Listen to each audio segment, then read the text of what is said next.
c'est vrai que j'écris depuis très longtemps. Nos routes avec Instant V se sont déjà croisées plusieurs fois, avec Écrire à Versailles également, l'association qui donne un très beau coup de pouce à tous les écrivains de Versailles et des alentours. J'avais eu déjà des nouvelles qui étaient parues, des poèmes qui avaient été lauréats à plusieurs reprises. Et là, c'est mon premier vrai bébé, mon premier gros bébé.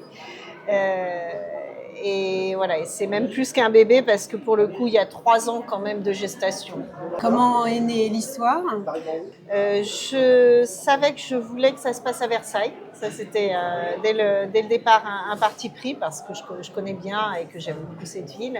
Après, oui, il y a certaines choses. Il est évident que si j'avais pas passé 2 ans et demi à l'hôpital, il est peut-être que l'intrigue ne se passerait pas en partie aux franciscaines pour ne pas les nommer. Je me suis dit qu'on avait beaucoup besoin, tous autant qu'on était, de lire des choses plaisantes. Et voilà, c'est vraiment le but de ce livre, que les lecteurs ressortent avec beaucoup d'émotions positives.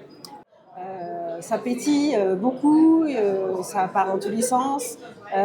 C'est quoi ce ressort qui est derrière vous, qui vous fait vivre? Alors, écoutez, ça, je pense que c'est une nature au départ. On se refait pas. Parfois, on se rend compte que la vie peut être courte et qu'il faut en profiter. Donc, je pense aussi que ça vient encore de là, le fait de dire aux gens, mais même si vous arrive un coup dur, c'est pas la fin du monde.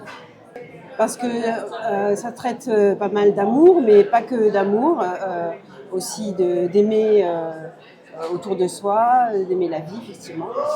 C'est exactement ça, je l'ai appelé Au cœur de Versailles. Le mot cœur est au pluriel. Bien sûr que c'est volontaire, c'est l'amour au sens large. Il y a l'amour d'une petite fille et de sa grand-mère. Il y a des amours de couple. Il y a, oui, l'amour de cette ville. Il y a, oui, des amours passés et des amours futurs. Quelles sont vos influences? Est-ce que vous lisez beaucoup? Qu'est-ce que vous aimez comme auteur? Je vais vous parler en tout cas de Paul Beaupère, qui est également un Versaillais. Je viens de lire 12 balles pour Marie-Thérèse, son dernier livre, qui est à mourir de rire. Et je me suis trouvé pas mal de proximité et de points communs avec Paul Beaupère, que je viens juste de découvrir, alors qu'il a un bon parcours déjà dans la presse jeunesse. Et donc l'humour et cette ville de Versailles nous relient. Ensuite, j'ai aussi là en cours de lecture le livre de Christine de Mazières, qui n'a rien à voir, qui parle des accords de Locarno. Donc là, on est dans l'historique, ça se passe bien sûr en Allemagne. Donc vous voyez, c'est très, très éclectique. Et je trouve qu'on a des périodes où on a besoin de choses plus légères, de s'instruire.